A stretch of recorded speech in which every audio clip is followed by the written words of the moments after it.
مگر افسوس کہ آج ہم اس عظیم نعمت کا شکر ادا کرنے کے بجائے ناشکری اور اللہ کی نافرمانیوں میں استعمال کر رہے ہیں۔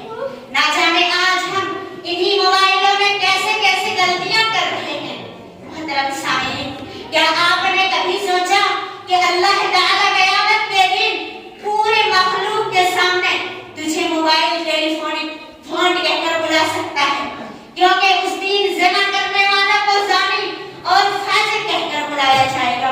کیا آپ نے کبھی سوچا کہ اللہ تعالیٰ قیامت کے دن آپ کی گفتگو کے تمام الفاظ آپ کے سامنے رکھے جانے والے ہیں اور ان کا محاسبہ رب العالمین نے اس دن کرنا ہے جس دن اس کے غصے کو دیکھ کر انبیاء کے خوف کے مارے کانپ رہے ہوں گے۔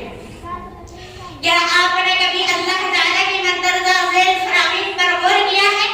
وَيَوْمَ نُسَيِّرُ الْجِبَالَ وَتَرَى الْأَرْضَ بَارِزَةً وَحَشَرْنَاهُمْ فَلَمْ نُغَادِرْ مِنْهُمْ أَحَدًا وَعُرِضُوا عَلَى رَبِّكَ صَفًّا لَقَدْ جِئْتُمُونَا كَمَا خَلَقْنَاكُمْ أَوَّلَ مَرَّةٍ بَلْ زَعَمْتُمْ أَلَّن نَّجْعَلَ لَكُم مَّوْعِدًا وَوُضِعَ الْكِتَابُ فَتَرَى الْمُجْرِمِينَ مُشْفِقِينَ مِمَّا فِيهِ وَيَقُولُونَ يَا وَيْلَتَنَا مَا لِهَٰذَا الْكِتَابِ لَا يُغَادِرُ صَغِيرَةً وَلَا كَبِيرَةً إِلَّا أَحْصَاهَا وَوَجَدُوا مَا عَمِلُوا حَاضِرًا وَلَا يَظْلِمُ رَبُّكَ أَحَدًا۔ کہ جس دن ہم پہاڑوں کو چلائیں گے اور زمینوں کو تو صاف کھلی ہوئی دیکھے گا اور تمام لوگوں کا ہم حشر کریں گے، ان میں سے ایک کو بھی باقی نہ چھوڑیں گے۔ سب کے سب تیرے رب کے سامنے سب واسطہ حاضر کیے جائیں گے۔ یقیناً ہم تمہیں اسی طرح لائیں گے جس طرح تمہیں اول مرتبہ ہم نے پیدا کیا تھا، لیکن تم تو اسی خیال میں رہا ہے کہ ہم تمہارے لیے کوئی وعدہ نہیں کریں گے، نامۂ اعمال درمیان میں رکھ دیے جائیں گے۔ بس تو دیکھے گا کہ گنہگار اس کی تحریر سے خوف زدہ ہو رہے ہوں گے اور کہہ رہے ہوں گے کہ ہائے ہماری خرابی، یہ کیسی کتاب ہے جس نے کوئی چھوٹا بڑا بغیر میرے باقی ہی نہیں چھوڑا تھا، جو کچھ انہوں نے کیا تھا سب موجود پا گئے، تیرا رب کسی پر ظلم و ستم نہ کرے گا۔ محترم سامعین، کیا آپ نے کبھی سوچا کہ تو کس کے سامنے موبائل ٹیلی فون بازی سے باز رہتا ہے؟ یعنی عام لوگوں سے شرم کرتا ہے مگر اللہ تعالیٰ سے نہیں شرماتا؟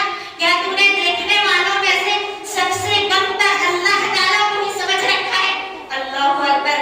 جہنم سے واقف ہے سارے مسلمان، جہنم سے واقف ہے سارے مسلمان، جہنم سے ڈرنے میں قائل ہے موبائل۔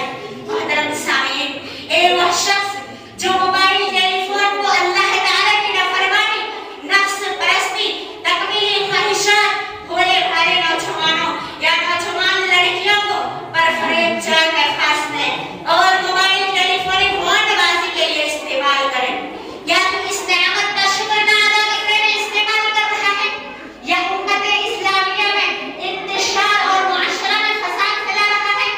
تو کس طرح شکر ادا کرنے والا ہے جبکہ تو مسلمانوں کی عزتوں کو پامال کر رہا ہے اور دن رات عصمتوں کا لٹیرا بنا ہوا ہے؟ تو کس طرح کا شاعر ہے کہ ہنستے بستے گھروں کو اجاڑ رہا ہے اور مسلمانوں کی خاندانی نجات کو تباہ کرنے کی مجموع کوشش میں لگا ہے؟ تو کس طرح شکر ادا کرتا ہے؟ تو کس طرح شکر ادا کر رہا ہے جبکہ تو مسلمانوں کے درمیان عداوت اور نفرت کے بیج ہو رہا ہے؟ یا تو اپنے رب کا شکر اسی طرح ادا کر رہا ہے کہ اس کی عطا کردہ نعمت کو اسی کے حکم علوی اور بغاوت میں استعمال کر رہا ہے؟ کیا تو اپنے نبی محمد صلی اللہ علیہ وسلم کے فرامین کی دھجیاں اڑا کر اس نعمت کا شکر ادا کرنا چاہتا ہے؟ کیا تیرے دل میں مالک کائنات کا کوئی خوف نہیں؟ کیا تیری آنکھوں میں شرم و حیا باقی نہیں؟ کیا تو اپنے منعم حقیقی کا ایسے ہی شکر ادا کرتا ہے؟ اے بھائی، تیری عقل کہاں ہے؟ اے بہن، تیری فکر اور سوچ کو کیا ہو گیا؟ اے بھائی، تیری بصیرت اور فہم و شعور کہاں غائب ہے؟ اے بہن، تو کس وادی میں سرگرداں ہے؟ اے بھائی، تو کردار کا غازی تھا، تجھے کیا ہو گیا؟ اے بہن، تو عفو و عصمت کی تصویریں تھی، تو نے یہ قیمتی اور شاندار ہیرے کہاں ضائع کر دیے؟ محترم سامعین، کیا آپ نے کبھی مذکورہ فرامین پر غور کر کے سوچا کہ اس وقت تیری حالت کیا ہوگی جب تجھے برے نام سے خالق ارض و سما کی عدالت میں پیش کیا جائے گا؟ کیا آپ